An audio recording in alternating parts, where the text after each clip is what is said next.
عالمگیر بادشاہ نے 40 علماء بٹھا رکھے تھے جو فتویٰ لکھتے تھے. رات کو فتوے سنا کرتا تھا اور اشکال پیدا کرتا تھا. ملا جیمن رحمت اللہ علیہ عالمگیر کا استاد ہے، انتقال کر گیا. میں نے اور آپ نے بھی مر جانا ہے. فوت ہونے سے پہلے وصیت نامہ لکھ دیا. فرماتے ہیں میری نماز جنازہ وہ آدمی پڑھائے جس کی تمام عمر میں جب سے ہوش و حواس سنبھالا ہے اس کی ایک دن بھی سفر میں، حضر میں، دکھ میں، درد میں، بیماری میں کبھی بھی کسی حال میں بھی تہجد کی نماز قضا نہ ہوئی ہو.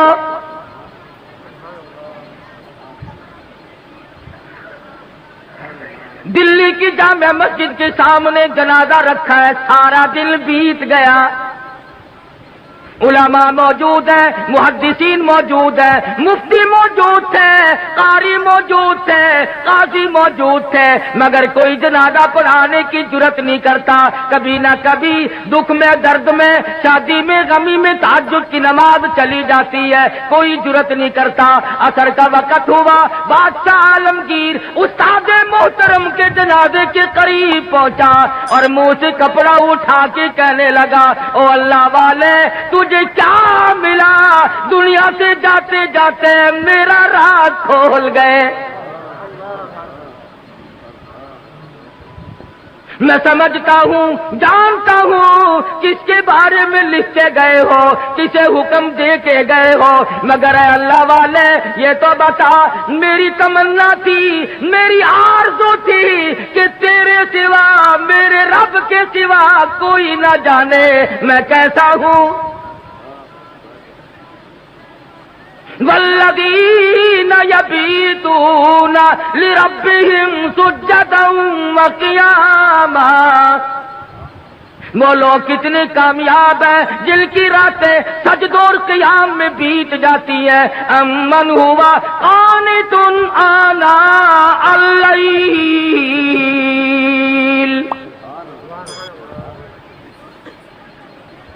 عالمگیر بادشاہ کھڑا ہو کے رو رہا ہے اور کہنے لگا اللہ والے تجھے کیا ملا؟ دنیا میں میرا راز کھول دیا، اب میں بڑا مشکل میں ہوں.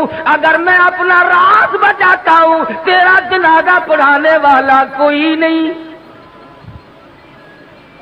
تیرا جنازہ پڑھاتا ہوں تو میرا راز نہیں بچتا. اللہ والے میں مصیبت میں آ گیا ہوں. میری تو بڑی تمنا تھی میرے رب کے سوا کوئی نہ جانتا میں کیسا ہوں.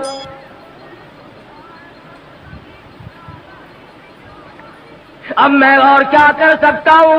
میرا اللہ مالک ہے. کھڑے ہو کر کے فرمانے لگے او لوگوں صف درست کرو، میں فقیر جنازہ پڑھاؤں گا. کبھی بادشاہ ایسے ہوا کرتے تھے.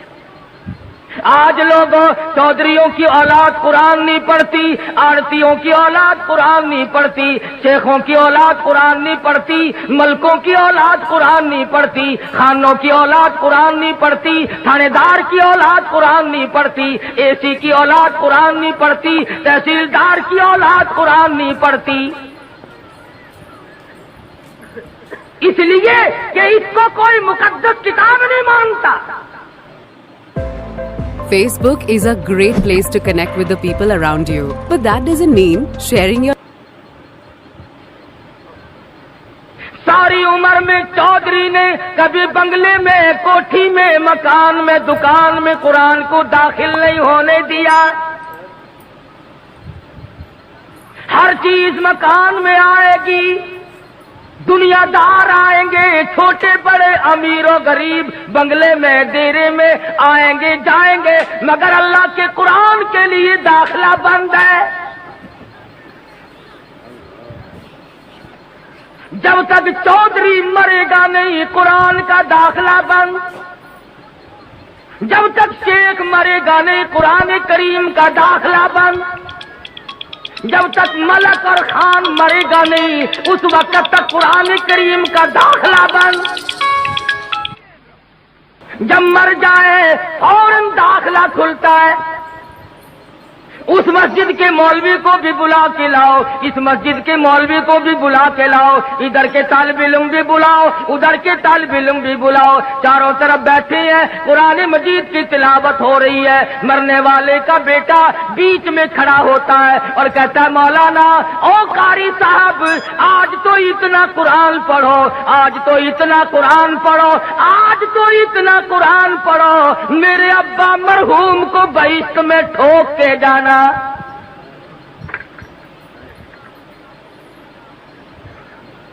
داخلہ تو ملنا نہیں، ٹھوکنا ہی پڑے گا۔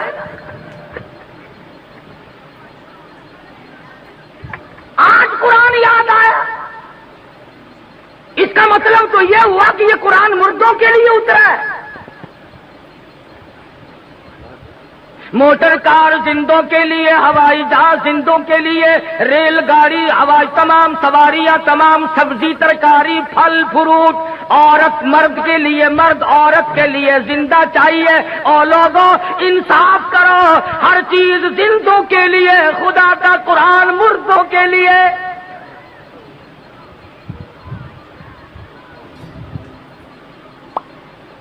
پڑھنا چاہیے جی، بڑا ثواب ہے جی، بڑا ثواب ہے جی، جتنا قرآن پڑھ سو قبر چڑھتی۔ عقل نہیں رہتی آدمی میں بات کرنے کی۔ اب یہی وجہ ہے نا عقل سکھانے نہیں۔ جو کہ یہ جو مولوی ہے نا، مولویوں نے بیڑا گرک کر دیا۔ کیسے بیڑا گرک کر دیا مولویوں نے؟ ہم نے کیا اپنا کیا، تمہارا تو نہیں کیا۔ جو آدمی 8 دن ختم دلایا کرتا تھا اب سال میں بھی نہیں دلواتا، یہ ہمارا نقصان نہیں؟ جو پہلے 7 مٹھائی پہ ختم دلوایا کرتا تھا اب گڑ کے چاولوں پہ ختم دلواتا ہے، ہمارا نقصان نہیں؟ پہلے قورمے پہ ختم آیا کرتا تھا اب آلو شریف پہ ختم آنے لگا ہے۔ نہ تمہیں گیس پیدا کرتے آلو، مردوں کو نہیں کریں گے۔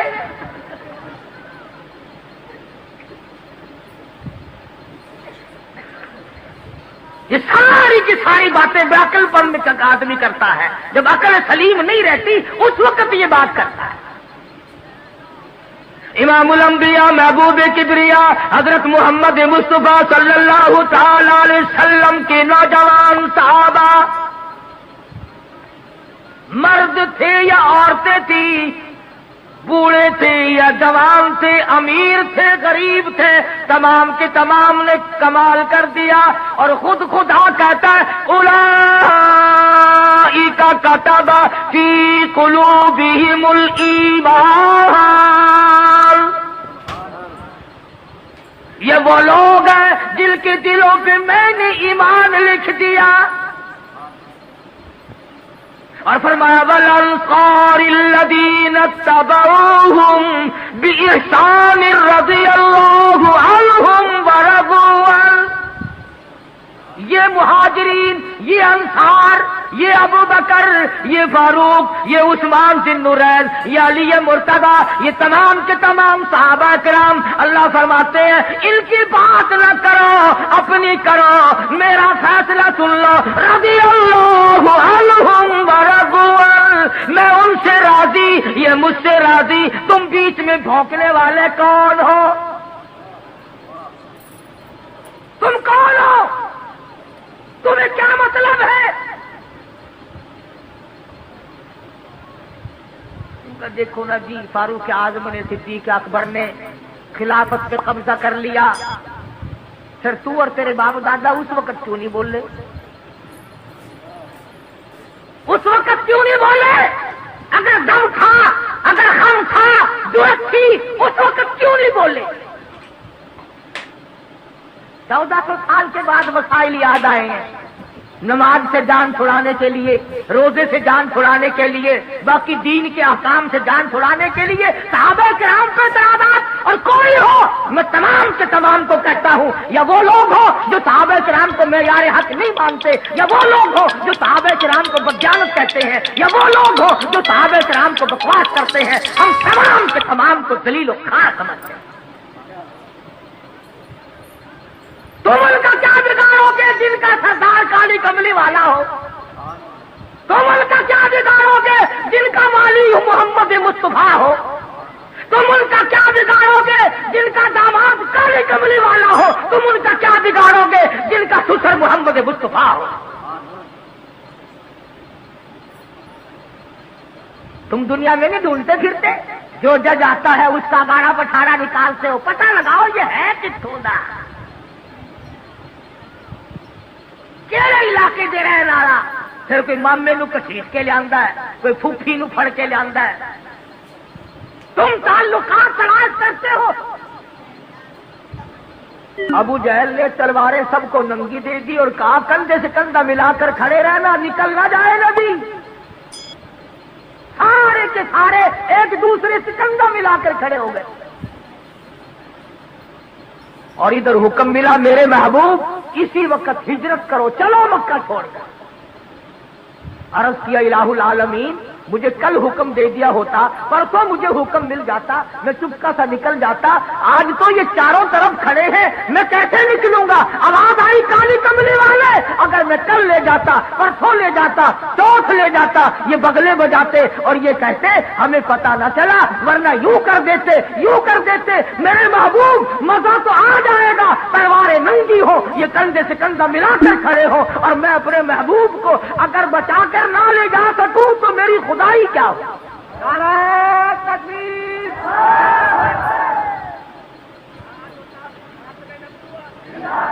پتہ نہ چلا، ورنہ یوں کر دیتے، یوں کر دیتے۔ میرے محبوب مزہ تو آ جائے گا، تلواریں ننگی ہو، یہ کندھے سے کندھا ملا کر کھڑے ہو، اور میں اپنے محبوب کو اگر بچا کر نہ لے جا سکوں تو میری خدائی کیا ہو؟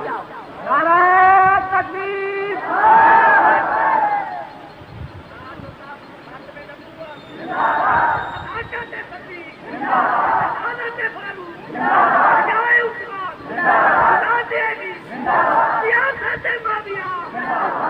آج ہی تو لے جانے کا جانے کا مزہ آئے گا۔ الہی نکلو کیسے؟ فرمایا مٹھی بھر کر مٹی کی ان کی طرف پھینک دو۔ الہی میں کس کس کی طرف پھینکوں؟ فرمایا ایک طرف پھینک دو، ہوا میری غلام ہے، چاروں طرف کھڑے ہونے والے نوجوانوں کی آنکھوں میں مجھے اپنی کبریائی کی قسم سرما میں ڈال دوں گا۔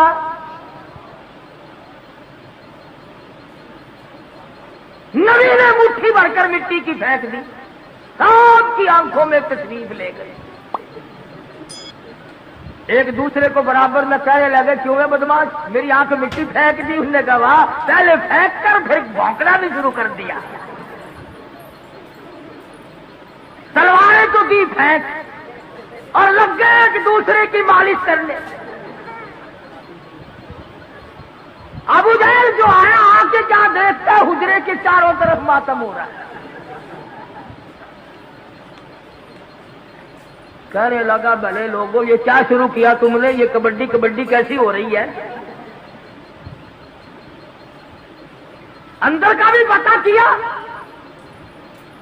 ادھر کالی کملی والے صلی اللہ علیہ وسلم نے اللہ میاں کی حضور میں عرض کر دیا میں چلتا تو ہوں، جاتا تو ہوں، ہجرت ضرور کروں گا، تیرے اذن اور امر کے بغیر تو میں جی نہیں سکتا، پر اے پروردگار میں نبی ہوں، امام الانبیاء ہوں، مکے والوں کی امانتیں میرے پاس ہے، سونے چاندی کی زیورات میرے پاس ہے، ابو جہل کی لڑکی کی بالیاں چھلے میرے پاس ہے، اس وقت امانت واپس کیسے کروں؟ اور اگر امانت رہ گئی نبوت کے دامن پہ داغ آ جائے گا۔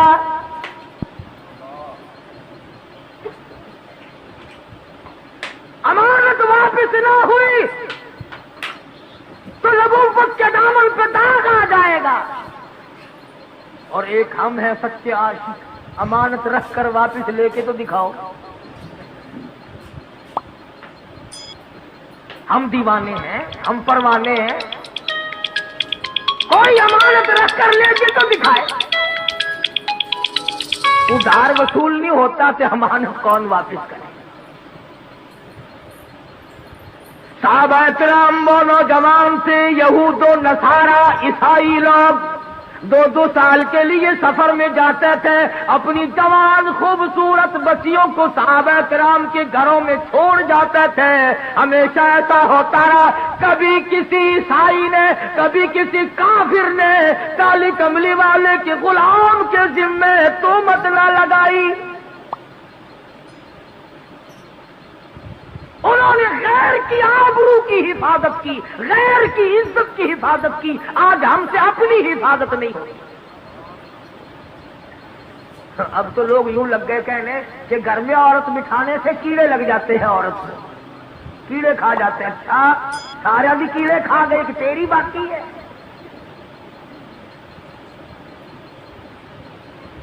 اب تو بڑی لے دے ہو رہی ہے کہ عورت یوں ہے، عورت بڑی شے ہے، عورت بڑی یوں ہے۔ یہ آج پتہ چلا عورت ایسی ہے، پہلے کبھی پتہ نہیں چلا تھا کہ عورت کیا ہوا کرتی ہے۔ ہم نے تو ایک دن اخبار جنگ میں یہ بھی سنا تھا عید الفطر کے بعد کہ پاکستان کی غریب ملک کی غریب خواتین نے، بالکل غریب خواتین نے بال بنوانے اور کٹوانے پر عید الفطر کے موقع پر، رمضان والی عید کے موقع پر 1 کروڑ روپیہ خرچ کیا۔ اخبار جنگ نے لکھا تھا۔ مجھے تو بڑا دکھ ہوا سچی بات کہ اگر یہ 1 کروڑ روپیہ مجھے دے دیتی تو میں مدرسہ چلاتا، مسجد بناتا، میں ہی دعا کر دیتا یا اللہ ساریوں کو گنجی کر دے۔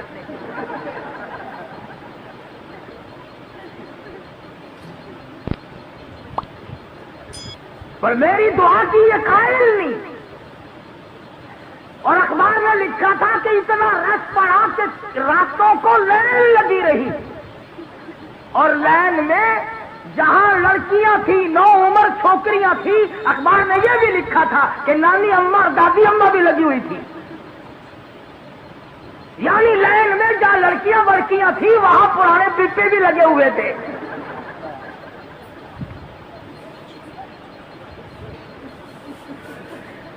ایمانداری سے بتلاؤ، جب پرانے پپوں کا ملک میں حال یہ ہو پھر ہم کیا کریں؟ تہذیب دیکھیے اور الزام مولوی کو۔ بس جی یہ جڑے ملا ہیں نا، یہ گھن کے بیٹھتا ہے کیا؟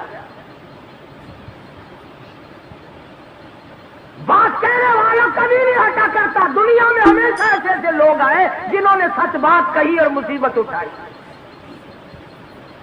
جاؤ ہندوستان سن 57 کی جنگ آزادی کی تاریخ پڑھو، دلی کی بازار میں 3-3 ہزار علماء دین کو لٹا کر انجن روڑی کوٹنے والے اوپر سے چڑھا دیے گئے، اور ایسا نہیں ہوا ایک کے اوپر سے گزرا دوسرا اٹھ کے بھاگا نہیں، آنکھ کھول کر آسمان کو دیکھ رہے تھے، کلمہ شہادت پڑھ رہے تھے۔ 3000 کے 3000 قیمت بن گیا، کچلے تو گئے، شہید تو ہو گئے، پر ایمان کا سودا ایک نے بھی نہ کیا۔ نعرہ تکبیر! انہیں کو کہتا ہے، انہیں کو کہتا دین لئی دکھ او چل دینے، جڑے قوم چ بندے نے دلیر ہوندے۔ دین لئی دکھ او چل دینے، جڑے قوم چ بندے نے دلیر ہوندے۔ رگڑ کھانی پڑے گی، یا قرآن نہ پڑھ یا اللہ کا نام نہ لے، ورنہ مصیبتوں کے لیے تجھے تیار رہنا پڑے گا۔ کئی لوگ تانوں ملن گے، جی ساڈے بزرگاں نوں کوئی نہیں پھڑدا، ساڈے بزرگاں نوں کوئی نہیں پھڑدا۔ بھلا پھڑ کے کی کرے گا؟ کیا کرے پکڑ کے؟ کتا دین لئی دکھ او چل دینے، جڑے قوم چ بندے نے دلیر ہوندے۔ کون پوچھدا کاواں تے گدڑاں نوں، کدی پنجرے باز تے شیر ہوندے۔ جو چیز پکڑنے کی ہوگی اسے ہی کوئی پکڑے گا نا۔ یوں ہی جیل خانے میں کوئی روٹیوں کا خرچ بڑھانے سے کوئی فائدہ ہے؟ یہ وہ اللہ والے تھے جنہوں نے شاملی کے میدان میں قربانی دی، یہ وہ اللہ والے ہیں. مولانا جعفر سلیسری رحمت اللہ علیہ خود لکھتے ہیں کہ میری بیوی کو گلے سے پکڑ کر انگریزوں نے باہر پھینک دیا, میری آنکھوں کے سامنے میرے بچوں کو اٹھا کر کے پھینکا, اس کے بعد 20 تیر لوہا میرے پیروں میں بیڑی بنا کر ڈال دیا جب میں چلتا تھا. ماشاء اللہ سبحان اللہ سبحان اللہ. دوستو کیسا لگا آپ کو ہمارا یہ بیان؟ اگر جان پسند آیا تو اسے لائک کریں, ہمارے چینل کو سبسکرائب کریں اور دوسروں تک سے شیئر ضرور کریں.